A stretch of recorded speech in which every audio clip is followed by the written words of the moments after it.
All right, ladies and gentlemen and graphic designers, we're going to do part two. We're going to talk about type for the project.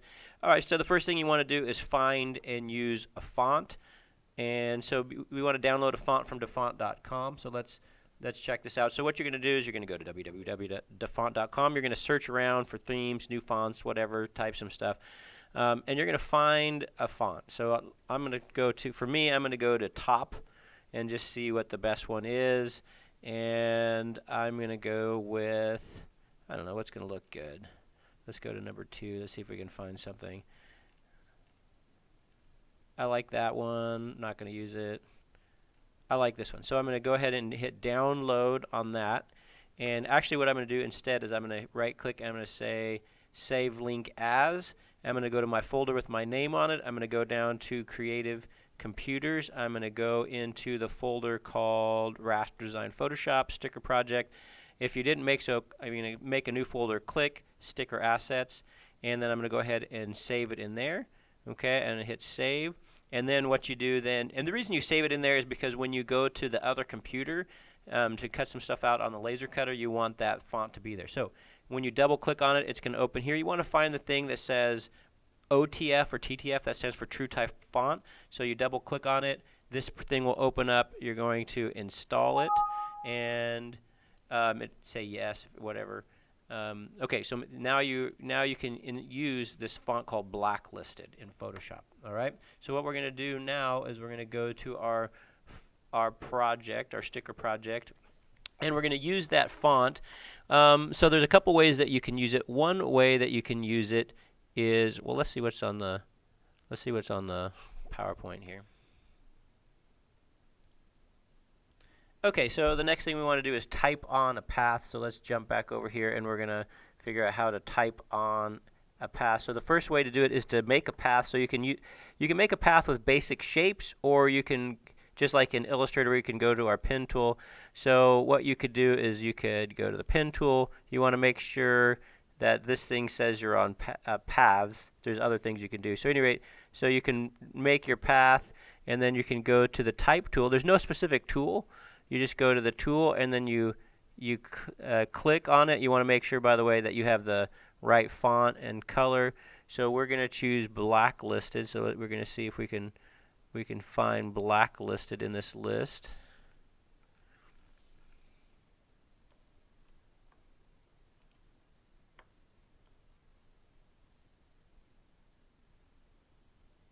Okay, there it is, Blacklisted. We chose the size and the color, and there it is.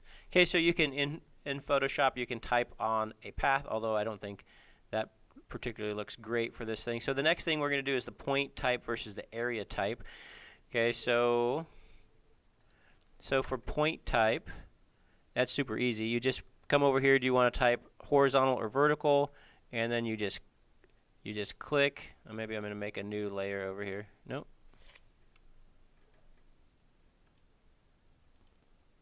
So I'm going to make a new layer. We'll turn that layer off. And we're going to go to the type tool, and you just click, and then it just types in a straight line. Okay, and if you want to get to the next line, you have to hit enter. Okay, I'm going to press Control Alt Z and undo that. Okay, in fact, and I'm going to delete this layer, and I think I'm going to delete this layer as well. Okay, so we'll make a new layer. The other thing you can do is the area type tool. And in this same thing, you click on the tool you want, and you just click and drag, and it basically makes a text box.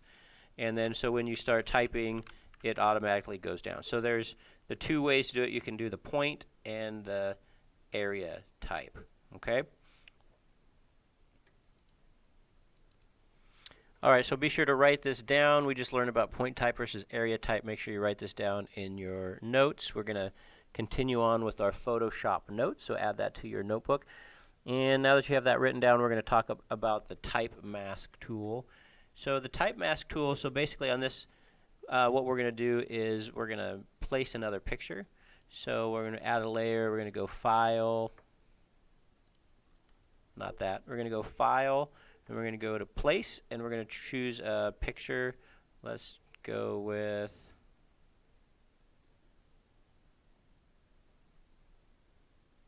Let's go with mud.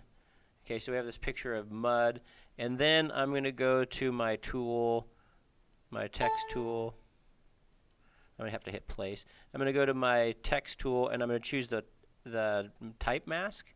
And so I'm just going to click wherever I want. I'm going to type in that, and so now it's selected as a selection, right? And so you can just do it like with any other selection. And so what we might do is create a layer mask, and so you can do that as well. So no, it's a little bit different though. It works a little bit different because the picture moves with you on this thing. But that's another way to do it. Okay, so there's the different tools for this thing. So what I'm going to end up doing with this, I'm going to press Control T, and I'm going to try to move this thing around a little bit.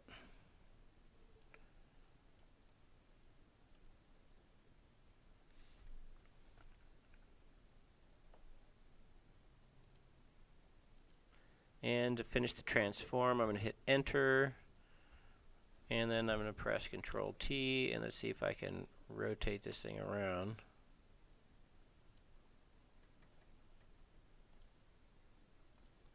And I couldn't see the free transform because I was zoomed in too close, so I'm going to press Control T, and then now I can see this thing. I can rotate the whole thing around, and it's doing the whole picture, and so it's a little awkward to do, but we can eventually get it. I just wanted it right there.